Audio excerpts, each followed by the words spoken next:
I want to talk about reframing your client's problem. Now, this seems to be something that is very popular as of late, which is essentially when your client has something negative, we as the therapist or the coach can reframe it. So the negative can actually become a positive or essentially a positive resource in a client's problem. So being that there's a lot of information out there on this, I thought I'd throw my hat into the ring and give you some ideas about how to reframe your client's problems.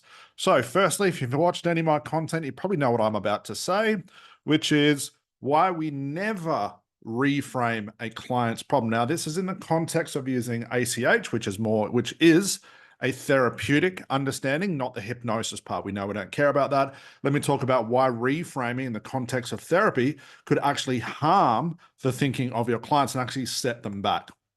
Let's break this down, guys. It's just your opinion.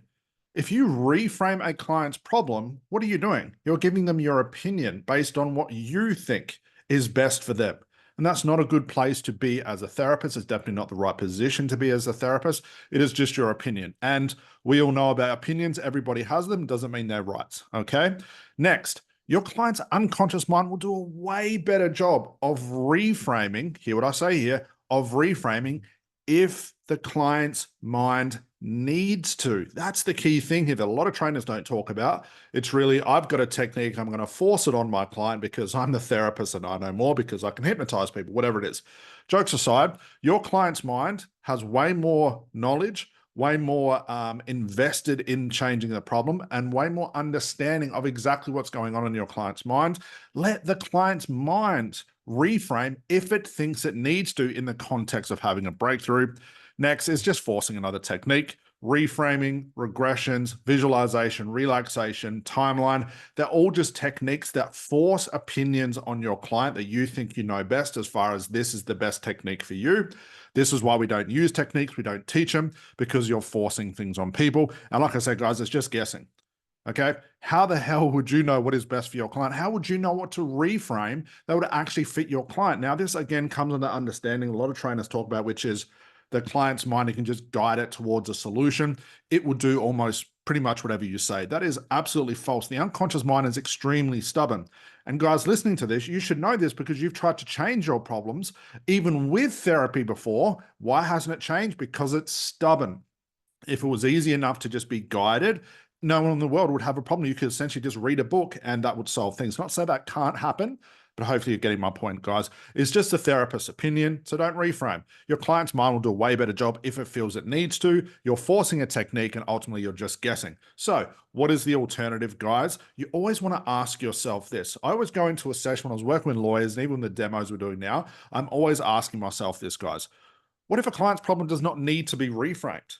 What if staying in the negative will actually force a positive later on once you untire the thinking? We teach this to our students a lot. It's always this mindset around therapy because in normal traditional therapies, we're always taught we have to do so much. We're going to have this technique and do this. It's funny. You can go into like a hypnosis Facebook group and someone could say, I've got this client, what's the best technique?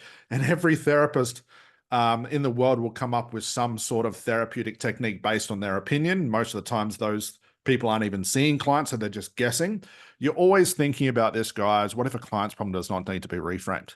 Always think that. What if not knowing the answer is the answer a client needs? Now, I put this in there because a lot of people ask me, especially during the trainings that we do, Scott, I ask my client a question, like a therapeutic question, like what's the problem or how is that a problem, whatever it is.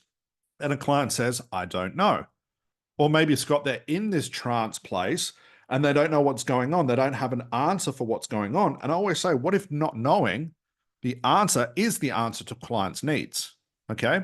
So a reframe that is usually taught where if a client says they don't know, the therapist should say something like, and I hate this line, should say something like, well, if you did know, what would it be? What am I now doing? I'm trying to force an answer.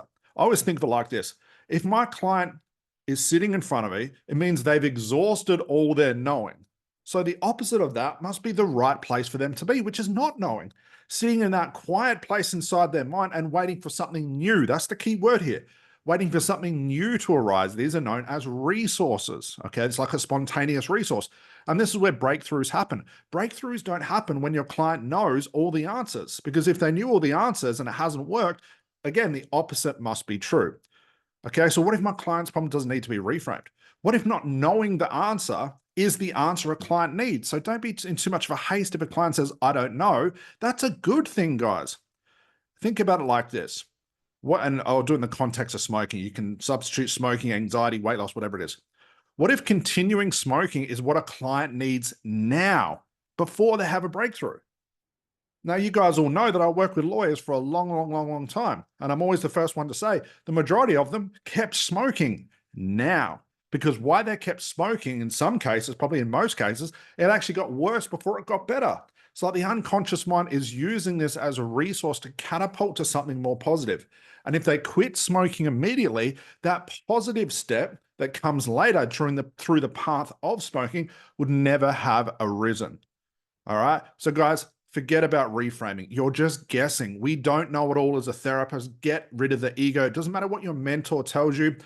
Reframing is just guessing. Let's look at the basics and always ask yourself, guys, what if my client's problem does not need to be reframed? If it doesn't, it means I don't have to reframe it.